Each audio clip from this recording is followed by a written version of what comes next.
Oke, kembali lagi di channel pembelajaran kita. Sekarang kita akan memasuki materi baru untuk fisika, yaitu fluida dinamis. Jadi apa itu fluida dinamis? Kalau ada yang sudah belajar fluida statis, fluida statis itu adalah fluida yang tidak bergerak. Sedangkan dinamis dari namanya saja itu fluida yang bergerak. Kenapa kan dibahasnya fluida dinamis dulu? Karena dia jauh lebih mudah karena hanya terdiri dari rumus-rumus saja, jadi variasinya lebih sedikit dibanding dengan fluida statis. Oke, kita langsung masuk ke persamaan apa saja yang akan kita temukan. Pertama ada persamaan debit, dimana Q sama dengan A kali V atau sama dengan volume per waktu. Sedangkan yang di sini A-nya ini adalah luas, yang ini di sini adalah kecepatan,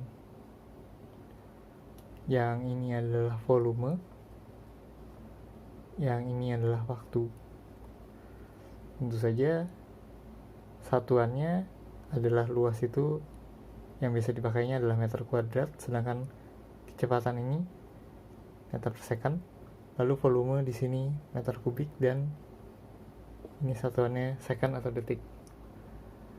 Lalu kita punya persamaan kontinuitas, di mana untuk dua titik tertentu debitnya akan sama. Ini debit. Kalau debitnya sama berarti ini A1 V1 sama dengan A2 V2. Lalu ada yang kita kenal dengan persamaan atau hukum Bernoulli, di mana P1 tambah rho GH1 tambah setengah rho kali V1 kuadrat sama dengan P2 tambah rho GH di posisi 2 tambah setengah kali rho kali V kecepatan di posisi 2 kuadrat. Jadi sebenarnya fluida dinamis itu hanya menggunakan dua persamaan ini, kontinuitas dan Bernoulli. Tapi pada pemakaiannya untuk di dunia nyata, kita bisa menurunkan persamaan lain dari kedua persamaan ini. Misalkan aja untuk teorema Torricelli, di mana ini bisa dikatakan sebagai persamaan untuk tangki yang bocor. Kalau ini H1, ini H2, maka kita bisa merumuskan kecepatan keluar air dari lubang ini. Rumusnya adalah V sama dengan 2G akar 2G H1. Sedangkan jarak horizontalnya itu bisa kita rumuskan sebagai 2 akar H1 H2. Lalu selain itu ada juga persamaan untuk venturimeter, daya untuk generator membangkit listrik, dan gaya angkat untuk pesawat terbang. Hanya untuk ketiga persamaan itu, karena masih diturunkan dari ini sama ini, jadi kita tidak akan membahasnya sebelum dilihat di dalam soalnya langsung saja. Oke, kita lihat soal nomor 1. Oke, ini soal pertama kita. Jadi ada sebuah pipa dengan ujung yang menyempit yang dialiri air. Diketahui diameter pipa menampang besar 10 cm, sedangkan pipa kecil diameternya 6 cm. Lalu jika kecepatan air pada pipa besar 18 cm, kita diminta menentukan kecepatan alir pada pipa yang kecil. Oke, soalnya diambil dulu seperti biasa. Jadi di situ kita bisa langsung menggunakan rumusnya saja. Untuk yang tadi kita ketahui, A1-nya 10 cm, diameternya 10 cm, sedangkan pada pipa kecil diameternya adalah 6 cm. Lalu pada pipa besar V1 itu 18 cm per second, ditanya V2. Jadi jika kita masukkan ke rumusnya A1V1 sama dengan A2V2, maka kita dapat menyimpulkan bahwa V2 itu rumusnya bisa dirubah menjadi A1 per A2 dikali V1. Lalu kita masukkan, karena ini pipanya pasti bentuknya lingkaran, berarti kita bisa memakai rumus luas lingkaran itu Pi per 4D1 kuadrat per Pi per 4D2 kuadrat dikali V1. Ini sudah sama, jadi bisa kita langsung coret saja. Lalu D1 kita masukkan 10 per 6 di kuadrat dikali dengan 18. Karena ini satuannya sudah sama semua, maka kita tidak perlu mengkonversi menjadi meter, tapi langsung saja kita hitung. Ini 5, ini 3, berarti 25 per 9 kali 18. Hasil akhirnya adalah P2 ini 50 cm per second. Oke, kita lanjutkan ke soal kedua. Oke, kita lanjutkan ke soal nomor 2. Jadi ada sistem pipa di situ, air dialirkan ke tingkat atas suatu rumah sesuai gambar di samping dengan laju 12,8 pi liter per second. Laju yang dimaksud di sini adalah debit dari airnya. Lalu kita ketahui bila tekanan pada ujung bawah pipa 75 kPa, kita diminta menentukan kelajuan air pada tiap ujung pipa dan tekanan pada ujung atas pipa. Oke. Mari kita kerjakan soal ini. Yang kita ketahui tadi debitnya Q 12,8 pi liter per second. Untuk memudahkan kita harus konversi satuannya, berarti itu 12,8 pi kali 10 pangkat min 3 meter kubik per second. Lalu tekanan pada ujung bawahnya P1 75 kPa atau 75 kali 10 pangkat 3 Pascal. Yang jari-jarinya kita ketahui R1 itu 8 cm, berarti 8 kali 10 min 2 meter. R pada posisi 2 4 cm, berarti 4 kali 10 min 2 meter. Sekarang kalau kita kerjakan yang pertanyaan pertamanya, kecepatan pada ujung masing-masing ujung, kita hitung V1 terlebih dahulu, berarti Q per A1 12,8 pi kali 10 pangkat min 3 meter per second, meter pangkat 3 per second, per A1 nya adalah pi kali R kuadrat 10 minus 2 kuadrat. Berarti ini pi nya bisa kita coret. Setelah kalian hitung, ini hasilnya adalah 2 meter per second.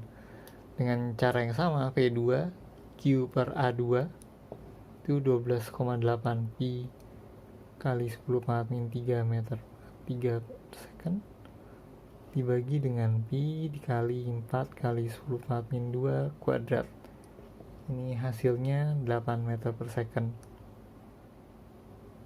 Lalu ini yang A. Untuk pertanyaan yang B, kita akan menggunakan persamaan Bernoulli. Kita pakai duanya untuk di sebelah kanan saja untuk memudahkan.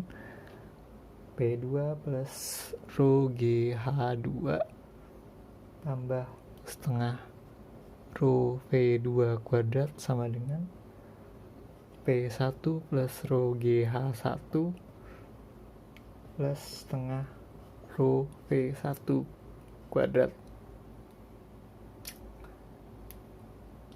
Lalu karena yang tanya adalah ujung atas, berarti itu P2 sama dengan kita pindahkan saja semuanya ke sebelah kanan. Berarti itu P1 dikurang rho GH2 ditambah setengah kali rho kali V1 kuadrat dikurang V2 kuadrat. Mungkin kalian bertanya kenapa nggak ada rho GH1. Rho GH1 itu kita anggap 0 karena kita bisa menganggap ketinggian pusat dari pipa pertama itu adalah ketinggian awalnya, berarti itu 0. Oke, sekarang kita masukkan lagi P2 sama dengan P1 nya tadi 75.000 dikurang 1000 massa jenis air kali 10 kali H2 nya beda ketinggiannya tadi adalah 2,5 tambah setengah kali 1000 dikali 2 kuadrat kurang 8 kuadrat. Jadi ini kita lanjutkan hitungannya, 75.000 dikurang 25.000, lalu hasil akhir yang belakang adalah 30.000. Jadi kita dapatkan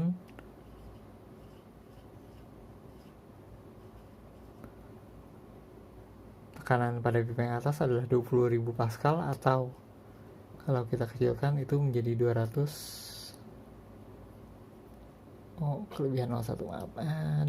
kilopascal. Jadi ini jawaban akhirnya 20 kilopascal.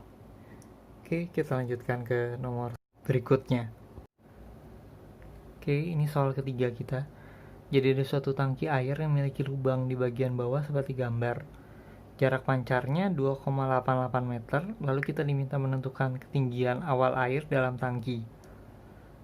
G-nya adalah 10 meter per second kuadrat dan air tersebut memancar dengan sudut 37 derajat.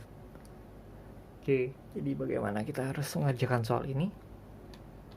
Yang harus diingat adalah soal ini merupakan gabungan dua materi, yaitu fluida dinamis dari T.R. Mattharelli dan gerak kinematika dengan analisis vektor. Jadi kalau kalian ingat dulu, yang kita akan gunakan rumusnya adalah V sama dengan akar 2GH.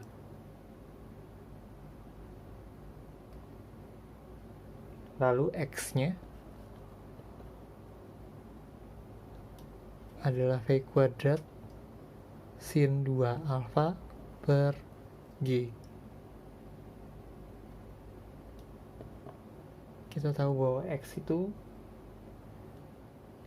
kita lanjutkan yang sebelah sininya, berarti ini menjadi V nya akar 2GH lalu di kuadrat, lalu sin 2 alfa itu 2 sin 37 cos 37 per G. Lalu kita tahu X nya tadi 2,88, sedangkan itu 2GH dikali sin 37 itu 0,6, sedangkan cosnya 0,8 per G. Maka hanya adalah 2,88 per 4 kali 0,6 kali 0,8. Atau ini hasilnya adalah 1,5 meter. Berikutnya kita akan lanjutkan ke soal keempat. Oke, ini soal keempat kita. Soal ini adalah soal venturimeter tanpa manometer. Bedanya dengan yang dengan manometer itu ada pipa U di bagian bawah pipanya.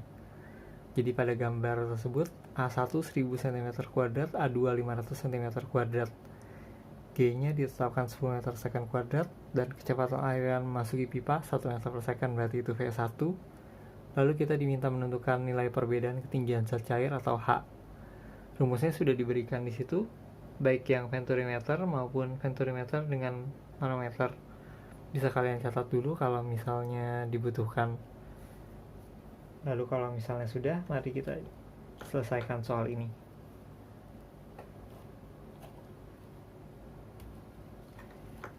Kalau kalian perhatikan rumusnya, yang akan kita pakai adalah bagian pertama dan kedua dari yang venturimeter. Berarti V2 kuadrat min V1 kuadrat sama dengan 2GH. Karena kita butuh V2, berarti kita akan menggunakan persamaan kontinuitas lagi. A1 V1 sama dengan A2 V2. Tadi A1 nya 1000, V1 nya 1, A2 nya 500, V2 nya kita cari. V2 berarti ini coret, berarti V2 sama dengan 2 meter per second. Kalau kalian lihat di sini tidak dirubah ke meter kuadrat dulu karena satuannya sudah sama, jadi pasti akan saling menghilangkan. Satuan V2 juga dapat dari yang V1 ini. Jadi sekarang karena kita sudah punya dua-duanya, kita masukkan lagi. 2 kuadrat kurang 1 kuadrat sama dengan 2 kali 10 kali H. Berarti H-nya adalah 3/20 atau 0,15 meter. Atau kalau misalnya kita rubah ke senti, berarti 15 senti. Jadi ini untuk soal yang keempat, kita lanjutkan ke soal terakhir. Nah, ini soal terakhir kita untuk fluida dinamis. Jadi kita diminta menentukan daya yang dihasilkan suatu generator yang efisiensinya 20% dan mendapat masukan dari air terjun yang tingginya 25 meter dan debitnya 15 meter kubik per second. Rumusnya sudah diberikan di situ. Juga ada rumus bonus untuk gaya angkat pesawat terbang. Jadi itu hanya tinggal memasukkan datanya saja. Hanya rumus untuk gaya angkat pesawat terbang ini adalah untuk satu sayap. Jadi kalau misalnya untuk kedua sayap tinggal dikalikan 2. Oke, sekarang kita masuki pembahasan untuk nomor terakhir ini. Sebenarnya nomor ini adalah yang paling mudah karena seperti kalian lihat di situ rumusnya sudah ada, jadi kita hanya tinggal memasukkan datanya saja.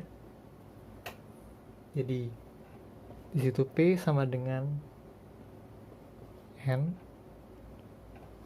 rho G Q H. Dengan N ini adalah efisiensi. Ini pasti kalian tahu ini massa jenis. Ini percepatan gravitasi yang 10 meter per second kuadrat seperti biasa. Ini debit dan ini ketinggian. Jadi kita hanya tinggal masukkan datanya saja. Tadi efisiensinya 20%, berarti 20/100. Rho-nya massa jenisnya pasti massa jenis air 1000 kg per meter kubik dikali G-nya 10 meter per second kuadrat. Lalu debitnya adalah 15 meter kubik per second dan ketinggiannya tadi adalah 25 meter. Kita hitung saja. Ini hasilnya 750.000 watt. Atau kalau kita sederhanakan 750 kW atau 0,75 megawatt. Jadi ini untuk pembahasan soal-soal dan materi dari fluida dinamis. Berikutnya kita akan lanjutkan dengan pembahasan di fisika atau kimia. Kalau di fisika mungkin akan masuk ke fluida statis yang bagian pertama. Seperti biasa silahkan diberi like jika kalian merasa lebih mengerti setelah menonton. Di subscribe untuk tahu update-update selanjutnya. Dan dikomentari jika kalian merasa ada yang kurang atau perlu dikoreksi. Terima kasih sudah menonton.